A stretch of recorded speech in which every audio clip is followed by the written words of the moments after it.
good evening. Devlin here with you, and welcome to the Mondo Nostalgia Radio Show. And thank you for joining me tonight, or whenever you're joining me, but thank you. We've got a great show ahead. I hope it's a great show. I can only predict it's going to be a good show. That's kind of egomaniac, isn't it? A little egotist, you know. It's going to be a great show. It's going to be a great show. I like to think of it as confidence and not just I have a big ego, but I have some things planned tonight. For those of you who are more into the movies and stuff like that, I'm going to be taking a look at some movies in the next half. In fact, I'm going to be reviewing 3 movies, one an older movie, and then 2 that are currently out in theaters right now that you might be checking out this weekend. So that's going to be coming up. I've got a review of Captain Marvel and Dumbo. And I'm also going to be looking at, I hope I pronounced this right, Princess Mononoke, a Studio Ghibli, I think it is. Anyhow, as you can see, I'm not big on my anime, but somebody challenged me, and I'll talk about that in the second half. I'm going to actually kick off this, the first half, talking really personal. And the reason I choose to talk personal about stuff like this is because I know there's a lot of people who like to just come in and have a good time with us, you know, whether I have a co-host or whether I'm just talking about like fun things like TV shows or music or movies. But I do know that I do have a couple people that listen when I talk about a really more serious and personal subject. And originally, when I changed my show's name to the Mondo Nostalgia Radio, I said that I would still talk personally about things, because that's just who I am. And I have made a big decision in my life that I kind of hinted at on my social media, but I haven't really talked to. Actually, I've talked to the closest people of my life, but now I'm kind of putting it out to the world. And so a quick update for those of you who are regular listeners. You'll know this, but the last 10 months I've been making changes to my life to try to survive some mental issues that I've had. I deal with a lot of depression and anxiety and lots of other things, overthinking, writing script, all this wonderful stuff that anybody who deals with mental health probably knows 1, 2, 3, or all 4 of these things. And in the last 10 months, I've made some really good strides.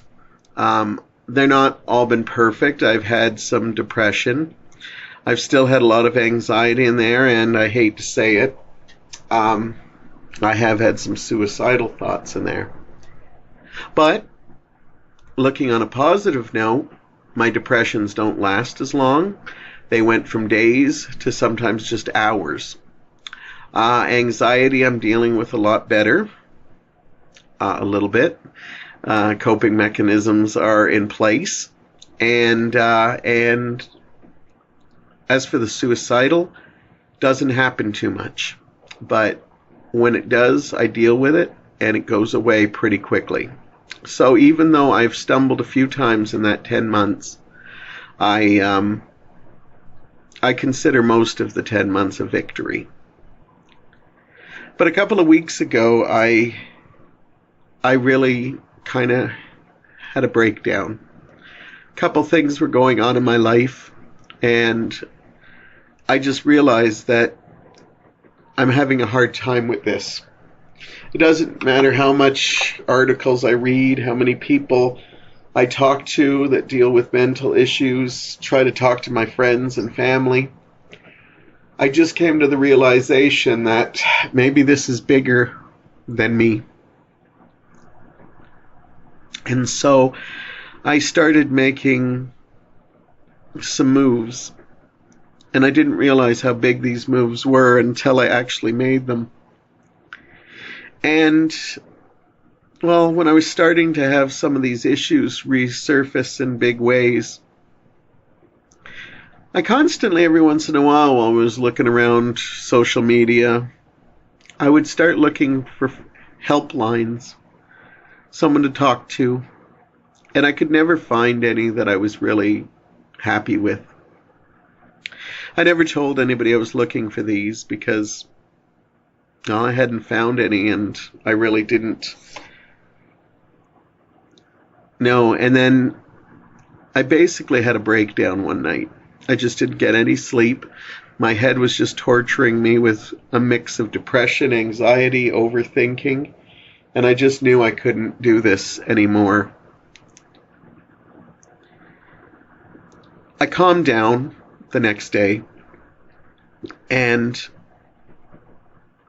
I was okay. I was kind of numb. I was going through the world, going through the motions. And basically what happened was the next day, I went searching for phone numbers again, and I came across one that I actually called. It gave me hope. And I am going to share that number because I've been sharing this number with other people who I think it might help. And I'm actually dropping this episode right near Easter, and holidays are triggers for a lot of people with mental issues. So I came across a number called Connects Ontario, and if you're outside of Ontario, I hope they have something for you, but this just works in Ontario. But the number is 1-866-531-2600. The number again is 1-866-531-2600. Now, this was a couple of hours before work. My partner had already gone to work, and when he left, I was in a pretty good mood. And I came across this number, and I decided I was going to call it.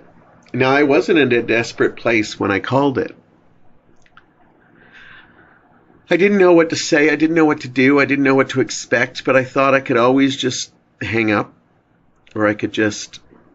But this was me saying, I think I'm doing a pretty amazing job helping myself, but I think I need to take it to the next level. When I made the call, I found a wonderful operator, and she talked to me. We wound up talking for about 45 minutes. And just talking to that operator made me feel incredible. There's going to be some crying here. For anybody who knows me, I'm a crier, but I'll try to hold it together the best I can. Anyhow, in that 45 minutes, she just asked about the stuff I deal with. And I could hear, like, typing or something while she was talking to me. I didn't give my name. I probably would have, but she didn't ask for it. It was anonymous. And she basically talked and said that I told her I was calling. I had had a breakdown a couple of days ago, and I calmed down a bit before I called the number. I would have been a mess when I called, and she was wonderful, saying, well, you know, we deal with messes too, so even if you called that night, we would have been fine. So it was really nice. Then I was telling her stuff I hadn't told anybody, like really close friends and family, but that's it. And it felt good. I was crying on the phone. I was sniffling. And it felt good to just get it all out. And then she asked if I would trust her with my email address, because basically while she was talking, every time she heard something that she could help me with, she tried to find things in my area that could help me, from chat lines to phone lines to actual places I could walk in. And I didn't hesitate. I gave her the email. I knew at that point I was ready to go and deal with this kind of stuff. So I even stayed on the phone with her to make sure the email came through. And it did. And when I opened it, there was a whole list of information. And there was a lot that piqued my interest right away. Because I don't have a lot of money, and I told her that. And so she said, well, there's a lot of services you can go to. There might be a lot of waiting, but there's still good services. And they were all available in my area, or pretty darn close to it. And I thanked her very much, and she said that because I called her in a positive state, it sounded like it was something I really wanted to deal with. This was my time. And I like that she said that, because for the last 10 months I've been trying to convince myself this is my time, and I think this is the step forward I need. So for any of you who saw my cryptic Facebook that said, I've made a big step forward, this is what I was talking about.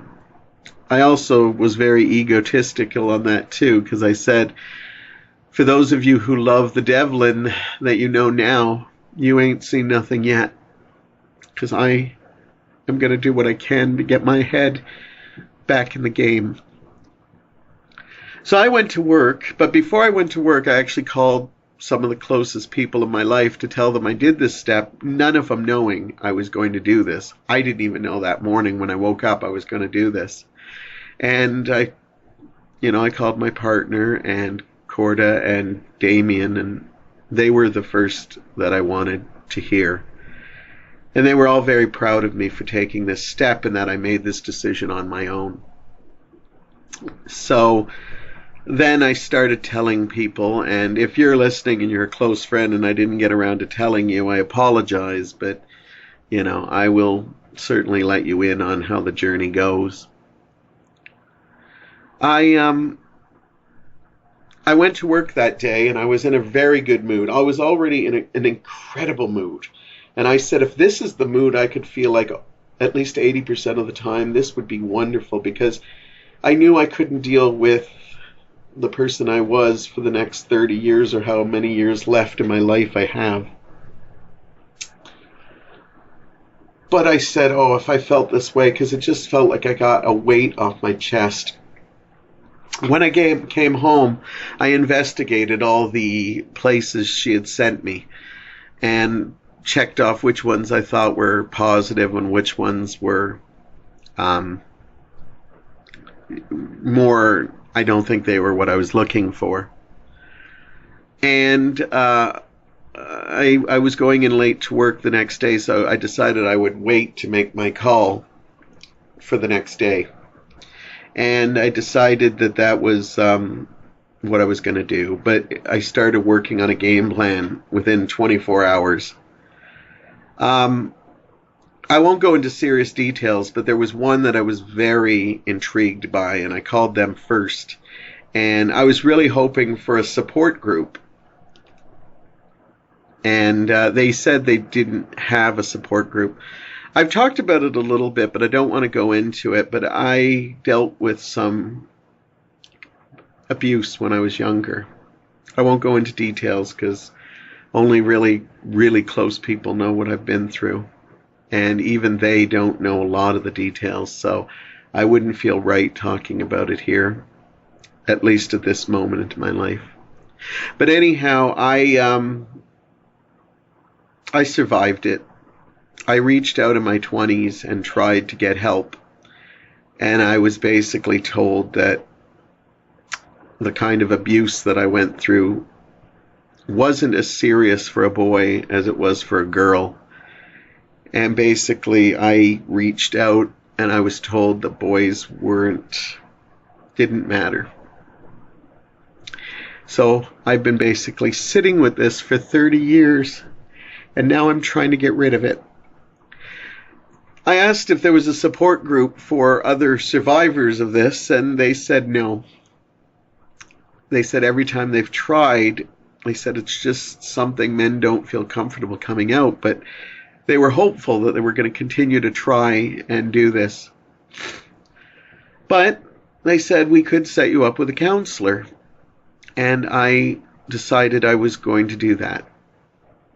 I didn't even hesitate. I gave all my information, and they said because this is a service that was free in my area, it was going to be a waiting list, and I was okay with that. It was going to be 8 months, and they basically told me that it's 8 months, but because it was free, and I totally understood that. I can't afford anything. I don't make a lot of money, and I don't have benefits that cover that kind of stuff. So basically what happened was we continued talking, and I was okay with the 8-month wait because I had all other information. I had chat rooms that I had to investigate and phone lines if things got too hard. I have a wonderful group of friends and family that always have my back, but because I decided I wasn't just going to go and try to be diagnosed with depression or diagnosed with anxiety, I decided I'm going to go back to the trauma that happened in my youth and try to get to the root of all evil, because I truly believe, I don't believe I'm a manic depressive. I don't believe my anxieties just are there because they're in me. I believe they're all based on the stuff that I dealt with when I was a child. It was a reoccurring thing, and when I analyze the stuff I deal with, to me it all comes back to that period of my life. As we were talking, she actually talked to me about my preference of doctors, if I wanted to talk to a male or a female, and I've had wonderful female doctors all my life, and so I sung their praises to her.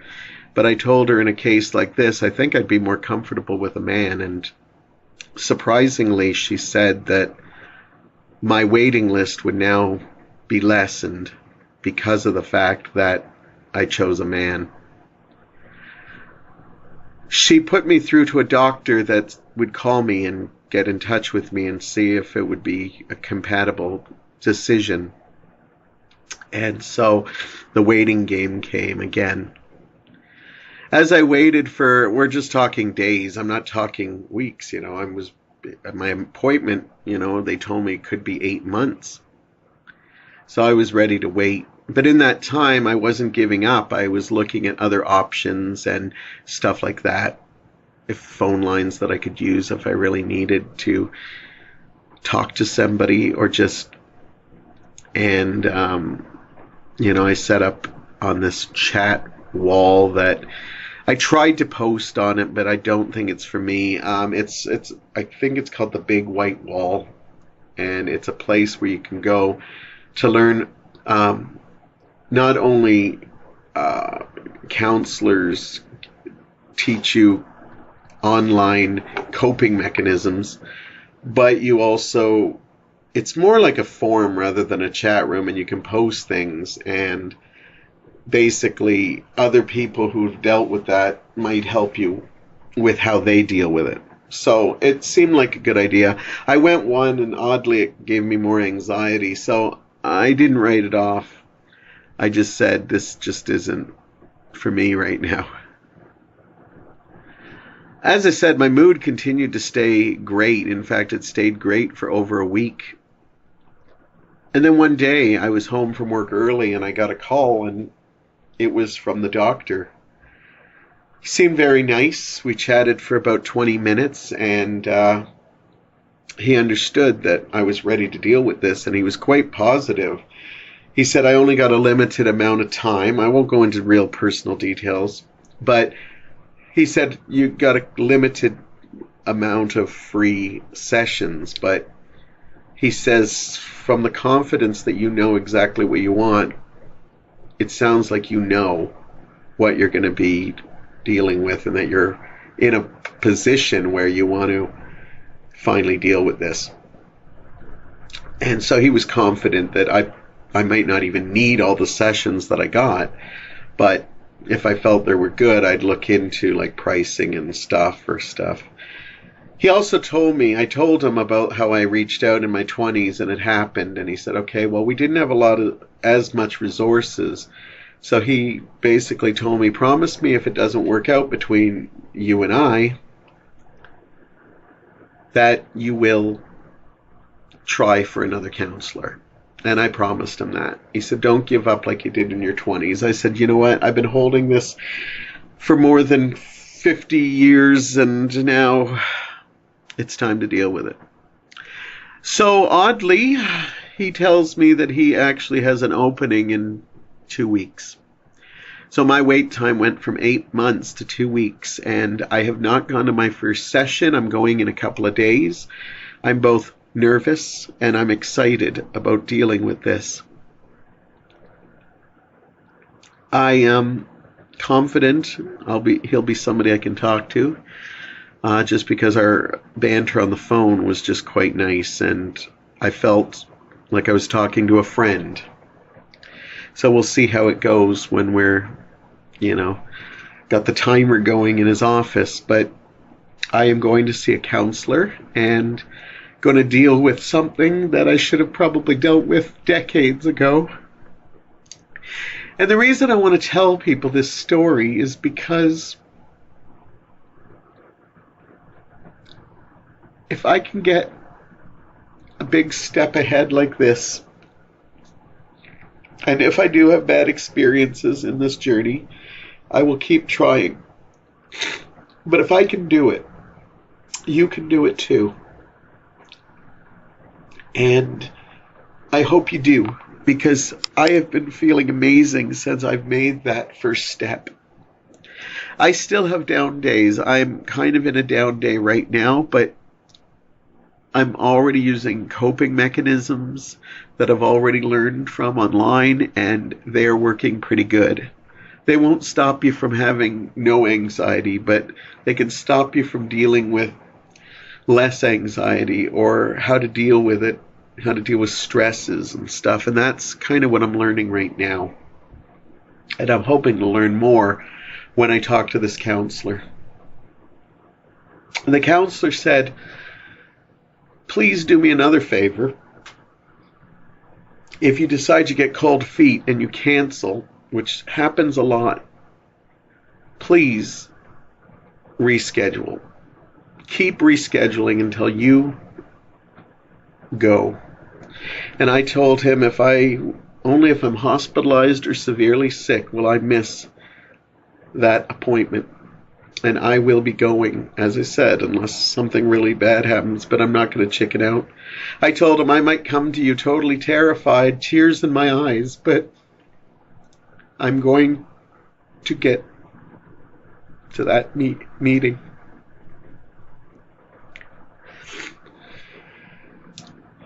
The little bear that you see, if you're watching this on YouTube, if you're watching this on iTunes, or listening to this on a podcast, Google or iTunes, then you probably haven't seen it. But if you're watching this through YouTube, there's a bear holding a flower. That is one of my many stuffed animals that me and my partner own. His name's Charlie Wuzzy. Not all my stuffed animals get names, but this one did. He's a weird little creature because I work at Value Village, and I went there one day just in my spare time.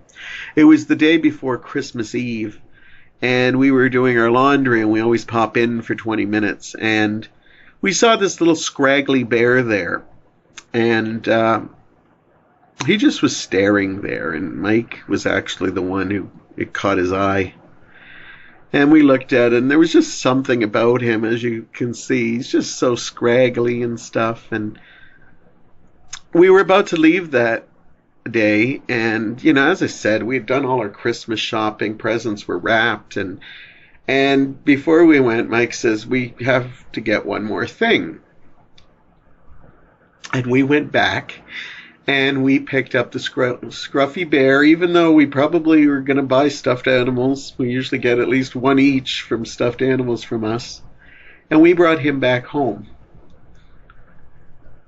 The reason I put him as the cover is he's become my go-to stuffed animal. In times when I feel anxious or little, I sometimes cuddle with a stuffed animal. It's kind of like, you see people with stress animals. I have a stress stuffed animal. I don't carry him around with me in public, but if I ever, knock on wood, go to a hospital, I say knock on wood because I haven't been to a hospital since I was born. I hope that bears with me. He got the name Charlie Wuzzy because he was this little tramp that we found. And at Christmas, I got some Charlie Chaplin movies because I wanted to see full movies of him. I've talked about my love for Charlie Chaplin recently. And I decided, since he was the little tramp and Charlie Chaplin was, that his name was going to become Charlie. It wasn't until later that I realized on his tag he was a Gund bear, and his name was actually Wuzzy, and I felt bad that I gave him another name, so Wuzzy became his last name. And I know this all sounds some of you will think this is kind of sweet, and there are some that are going to think I'm a little dorky, but I'm not afraid to show who I am. And if I can do this, so can you. I'm very emotional. That's why I decided to do this first and talk about some movies later, because talking about movies always picks me up. But I really needed to talk about this. And you can guarantee I'm going to be snuggling with Charlie Wuzzy later on when I'm done this. And having a good cry. But I'm going to give that number again. Please call it if you're having any kind of trouble. They deal with all kinds of things. If you're dealing with drug addiction or alcohol addiction or gambling addiction, they will find you the places in your area to get to. This is only an Ontario thing, but hopefully we have some all over Canada. And if you're listening to me outside of the States, keep looking for those numbers to get help. This can also help you if you're dealing with people with mental issues. Mike deals with small bits of anxiety, but the biggest mental issue he deals with is me. And he puts up with me wonderfully. But even he might need help sometime, and this will lead you there. If you're dealing with a loved one who's got mental issues that you're starting to worry about, or addictions that are taking over their lives, you can get help and find places too. You just talk. You just talk openly about what you're going through, and they will find you, to the best of their abilities, what they can get for you.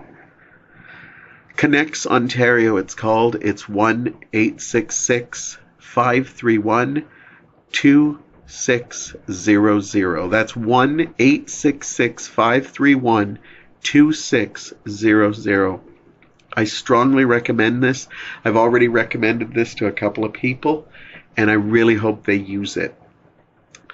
All right, that's enough personal talk. I'm going to take a short intermission because I got to go blow my nose and maybe get a drink, and I will be back to talk about Captain Marvel and Dumbo. I will have reviews of those movies. They're still in theaters. Well, if you're listening to this around the time that I've put it out, of course. But if not, you'll be able to catch it on streaming services or DVD or Blu-ray or whatever. And then a friend challenged me to watch some anime, and I'm going to talk about that. It's my first Studio Ghibli film. I hope I'm pronouncing that right. I'm actually going to check on a website because I don't want to keep torturing it. And they let me watch a movie called Princess Mononoke, and that's going to come up right after this break. If you like pizza made the real Italian way with bubbly cheese, tangy seasonings, pure ingredients, you'll say our pizza is the Mosta. Try some now at the Refreshment Center. Welcome back.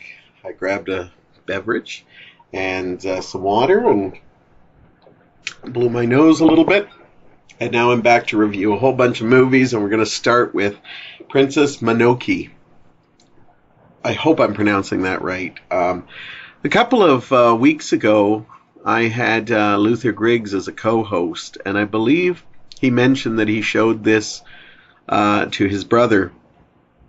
And then while they were watching it, he realized that, well, maybe it's a little darker for a 9-year-old. And it was a great story. If you get a chance to see, check it out. And I mentioned that I had seen some anime, but I have not seen a lot of it. Well, then my friend Ryan came over one night, and he said, I'm going to show you a movie and I know you haven't seen it, and I think you might enjoy it. And he had great memories of it too, and he wouldn't tell me what it was. And when he came, it turned out to be Princess Mononoke.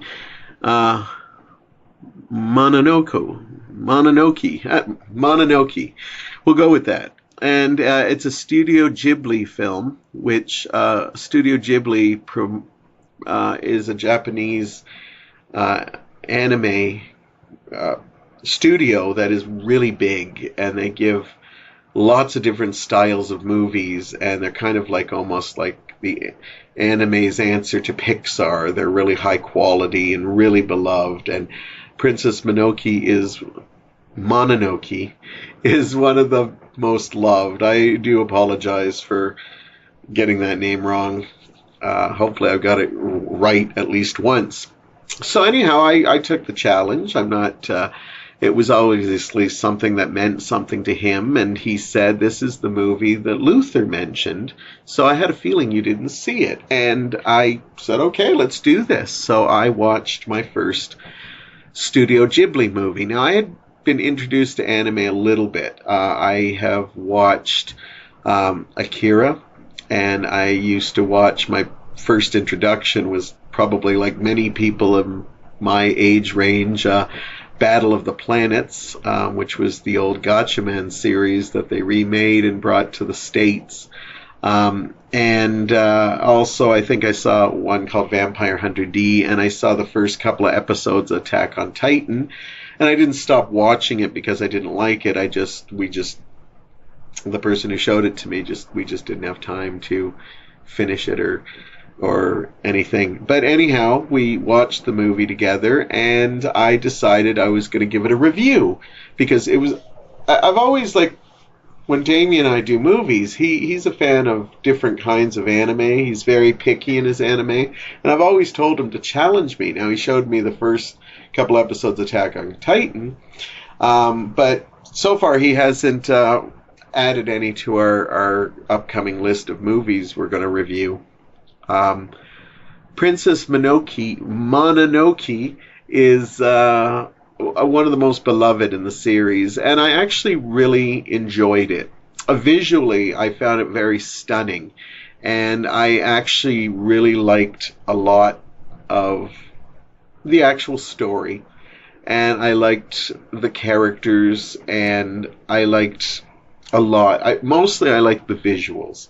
And I was surprised how dark it could get. But I kind of expected it. But I also kind of liked what I saw, because some of it was so dark and surreal. It was just like, it reminded me of some like early Bashki. I don't know if I'm pronouncing anything tonight. I'm kind of in an emotional place.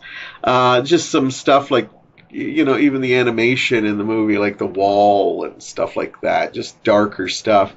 But this, went really dark at points, and but it told an interesting story about this young man who he's a prince that I'm now going to butcher the story, but he saves his village from a demon, and but he was touched by the demon, and this demon stuff is eventually going to kill him. And it's just going to be painful till he dies.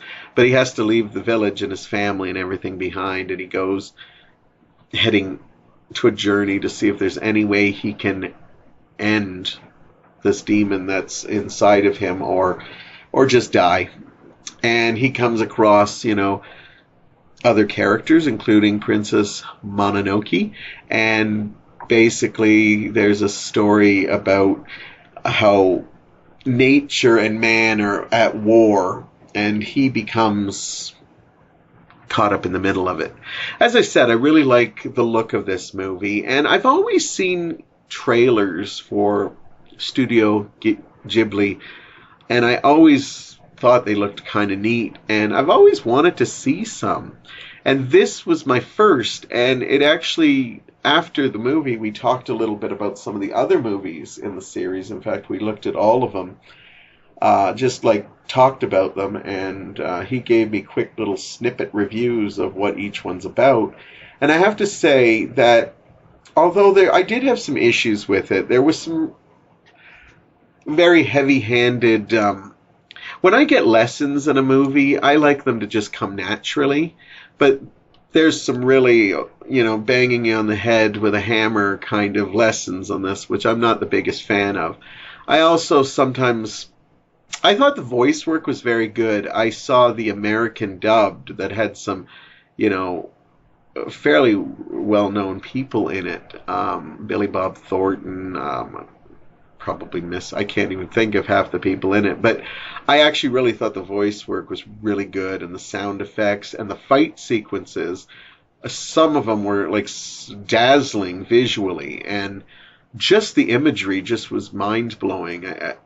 I could have probably even watched this with just nice classical music playing behind me, because even though there's some dark imagery in it, it still had a beauty to it. And I was really fascinated by it. And, I sometimes think in anime, some of the emotions are just over the top. And I thought this was actually a well-told story. I did find that it ran a little too long. For me, it was just, I was like, I think they could have told this story and knocked a half hour off. But that's just my take on it. I just thought it was a little bit too much, and it was quite a simple story, and they could have even had that same impact with just like some stuff cut out of it. Come to think of it, I couldn't tell you exactly what to cut out of it, but I think the story in a whole could have been shorter. So I did have my issues with it, and I would give, if I had to rate it on a scale of 1 to 5, I'd give Princess Mononoke, I would say I'd give it a 4. But what I think it did was it opened my eyes to wanting to see more from Studio Ghibli. And I would like to maybe get my hands, or I noticed some of the little theaters are starting to play some of them, and maybe check some more out. So I think if a movie, and 4 is a pretty solid number, so I did enjoy myself. But I think its real success was that it made me want to see other anime and different styles of stories taught in this incredible way. And so I think that was the real success of this movie for me. And there's some imagery that, I've seen movies at the theater that I love that I can barely remember anything from it. But this had some imagery that I will remember for a long, long time. And that is a good thing. So there's my review of my first Studio Ghibli movie, and I look forward to seeing more. And if you're not a big anime fan, give this a try. Check it out. It's very interesting. I think I've talked about that I'm losing kind of my love for big budget movies and stuff. I still enjoy them, but a lot of the times I come out going, yeah, that was a movie. So it's nice to see a movie, like an animated movie, that kind of challenges you visually and just plays with all your senses, the music, the sounds, everything. And that's what this does. And big budget animated films, I've really been kind of, not really cynical on, but I just been like, I have some issues with them. Of course, the last one I saw, I didn't. Spider-Man Into the Spider-Verse, I really enjoyed, but I'm talking about other movies. Like I wasn't a big fan of The Incredibles 2 or some of the other ones I had seen recently. So, yeah, check it out. Challenge yourself. It's always a good thing. I've got 2 movie reviews. These are movies that are probably still playing in theaters if you're listening to this the first week that I've released it. Captain Marvel. This is of the first Marvel film that I did not go see within the first 2 weeks. I actually waited a little while on this. I have loved every one of the Marvel movies. So the only problem is the last couple haven't really blown me away.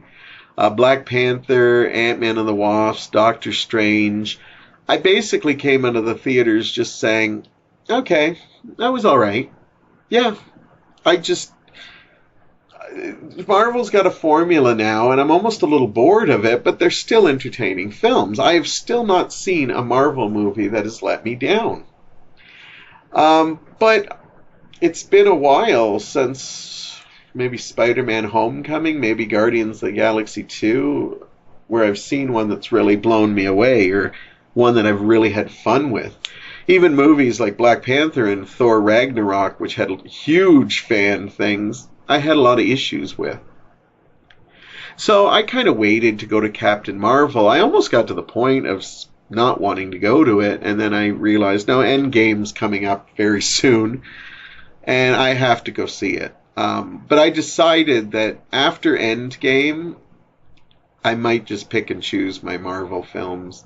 As I said, I've been rewatching old movies and checking out indie films, and I still want to see some of the big blockbusters. So that being said, I went into Captain Marvel just as my duty. I had nothing against the character. It's not because she was a woman or anything. It's just, as I said, I come out of these Marvel films and I think, That being said, I had a very good time with Captain Marvel. In fact, I thought it was a pretty solid movie. I found it very enjoyable and very fun. And I had some issues. Brie Larson took me a bit to get used to. I don't know if I liked the character at the beginning, but as the story went on, and I don't want to give away too many. I know most of you probably have seen it, especially if you're big superhero fans. But I felt as the story went on and we started getting more layers to her character, she was starting to win me over. And I really thought she was really good in the movie.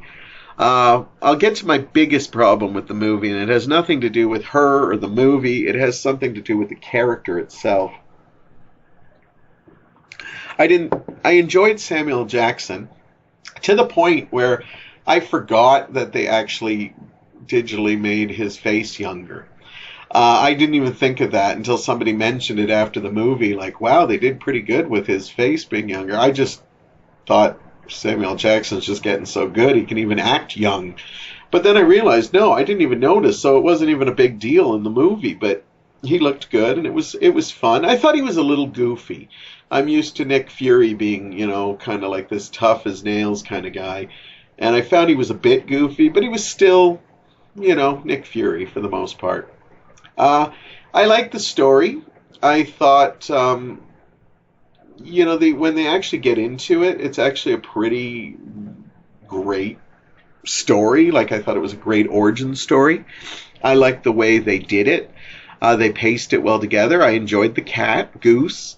I was a little weirded out by certain things that the cat does, but I got used to it. But I, again, won't give it away because I don't like to spoil as much as I can. My biggest problem with Captain Marvel is, and I apologize if I've said Captain America, because I have said that many times whenever I see this movie. And I've loved all Captain America's movies. But I tend to just go right to Captain. I go right to America. But Captain Marvel. My problem with the character is I am a big fan of Superman in the DC universe. And all I hear is complaints about how powerful Superman is. And when you actually get to the point of seeing how powerful Captain Marvel is, it is... Hold on, we got some issues here. And basically, my biggest problem was that this character is really powerful. And people are raving about it, and I'm just like, wait a minute. All I ever hear is how Superman, he's just too powerful, he can't be stopped. And Captain Marvel is doing things that I think Superman would have had troubles with. Using powers to rip apart starships and stuff like that. And I was just like, no, she doesn't get a pass on this.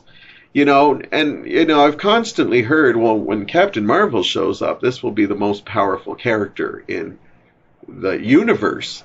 And so I'm really nervous because I know she is in Endgame.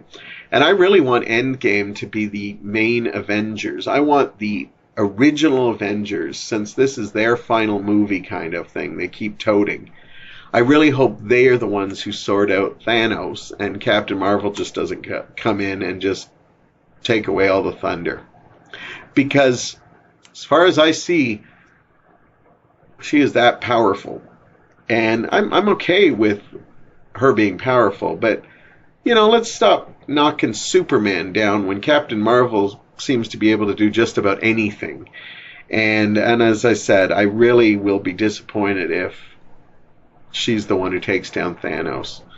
Because I really think this is a movie for the original Avengers. I think that's the reason why they survived in the end of Infinity War.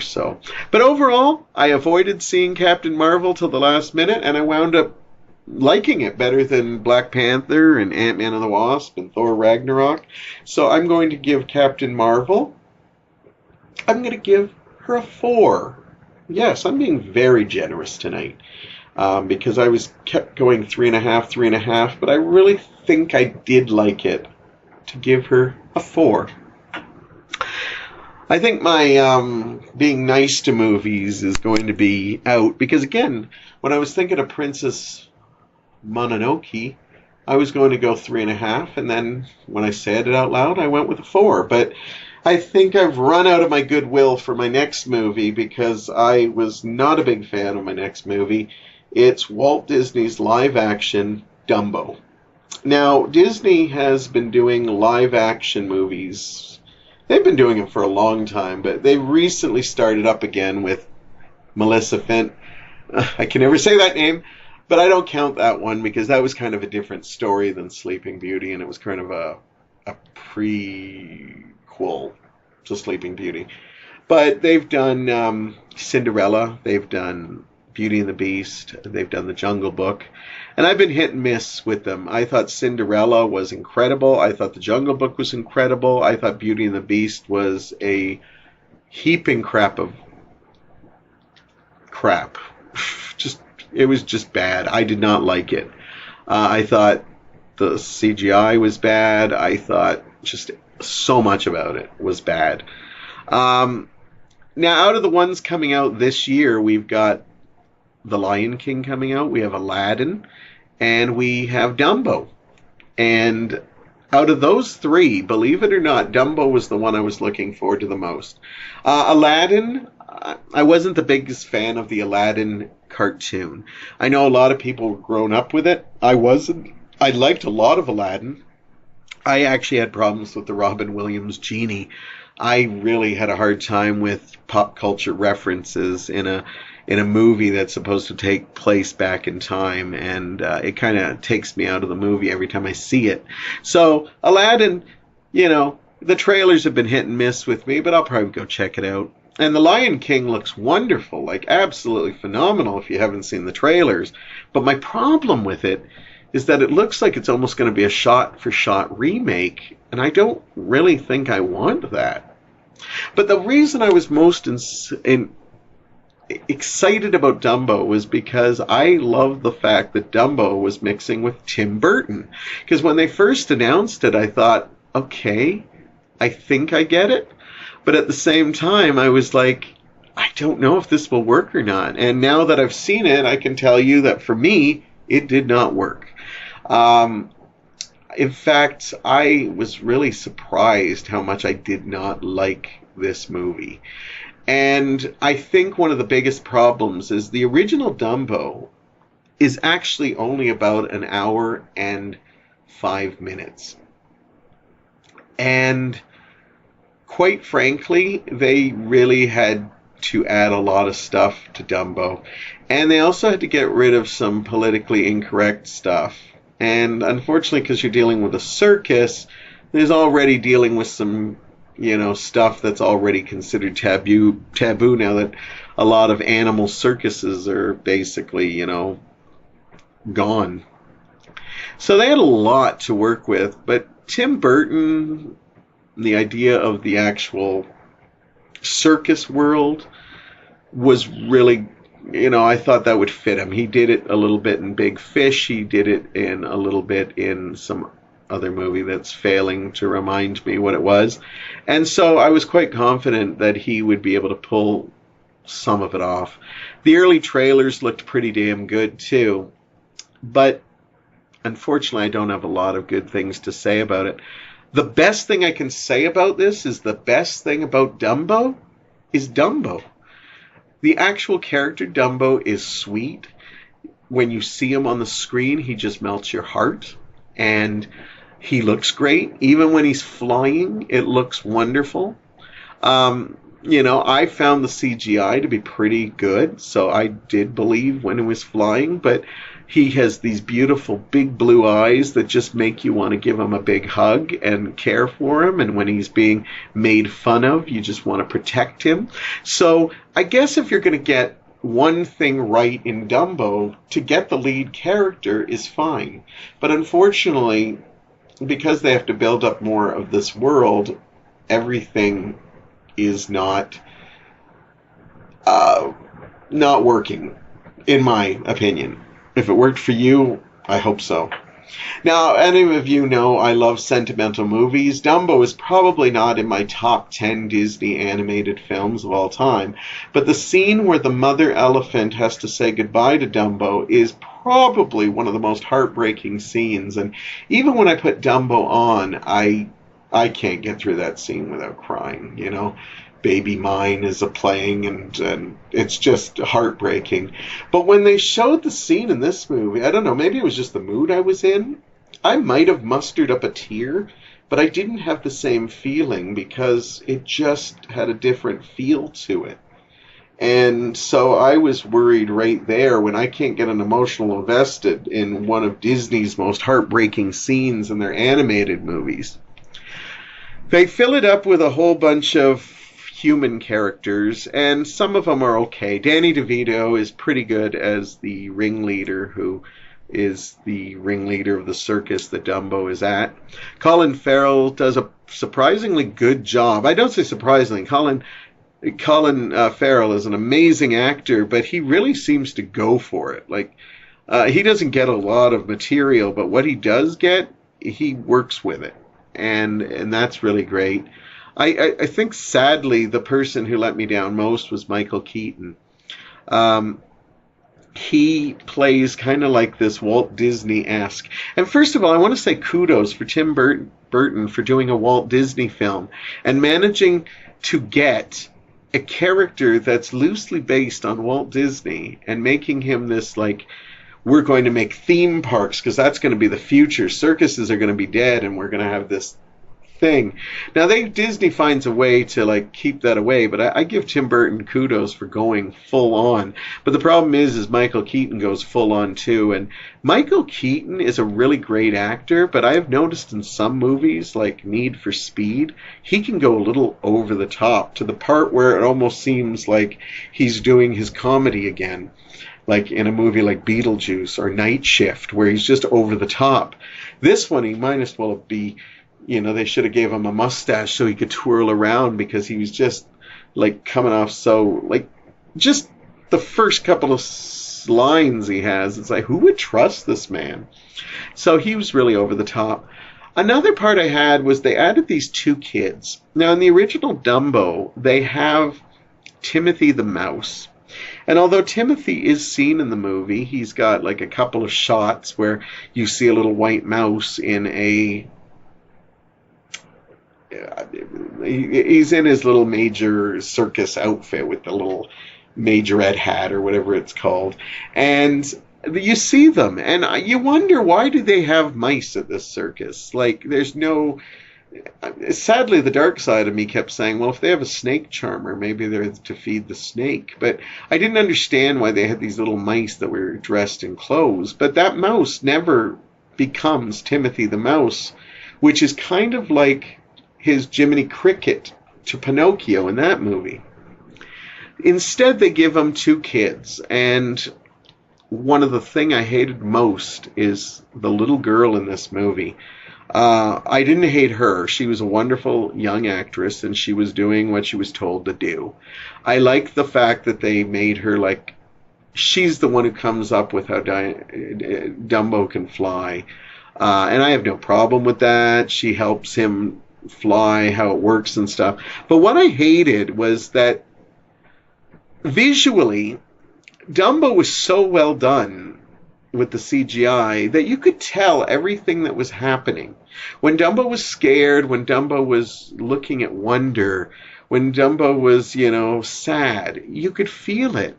But this character seemed to be brought in to replace the mouse and narrate everything that Dumbo was thinking. And it annoyed me to the point of the fact, do they really think we're that stupid? That we can't read a CGI? Maybe it's because I've just been watching so many silent films lately that I've just been kind of like, what? Why is this girl telling us that Dumbo's scared right now? Or Dumbo's not going to fly because he doesn't have the confidence. His feather is nowhere to be found. I can see all this. Anyhow, she was the most annoying thing to me. And it's not the actress. The actress is wonderful. It was just the way they wrote this character. It was just so annoying. And then, I have no problems when you're going to, put some social justice in there. But when it's just a little heavy-handed, and this movie gets hit with it a lot at the end, to the point where I'm just like, hey, can I go now? Because you're just teaching your lessons now, and I was brought up with these things. I don't need to learn them, and I'm getting tired of going to movies where we used to get lessons, and we figured it out on our own. But now they have to just kind of beat it over their heads. So, I liked a lot of Dumbo. As I said, I love Dumbo. I love the circus stuff, the art direction, the costumes were all incredible. Danny Elfman's score was really well done, too. I just found there was so much filler in this movie, and they replaced a lot of the bad stuff from the animated stuff, like, racist crows and stuff, but they put it with the exact opposite, politically correctness to the wazoo, and I thought this movie didn't need it. This movie was about Dumbo, and it was trying to teach us about so many other things that we didn't really need it. Anyhow, I'm going to be really bad, and I'm going to have to give Dumbo a fail, 2. And that 2 mostly is for the lead character, Dumbo, because he was just amazing. And I kind of wish they had a talking mouse in this one. And I'll just give one kudos to Tim Burton. He's been hit and miss with me. He's been more miss lately. But he gives it a good try. But I think when he did the pink elephant, the famous drunken pink elephant scene where Dumbo gets drunk in the original, they get rid of that and replace it with the bubbles. And it's different. And I liked it. But, again, it was their way of saying, well, we can't show that scene. He's a baby, he can't get drunk.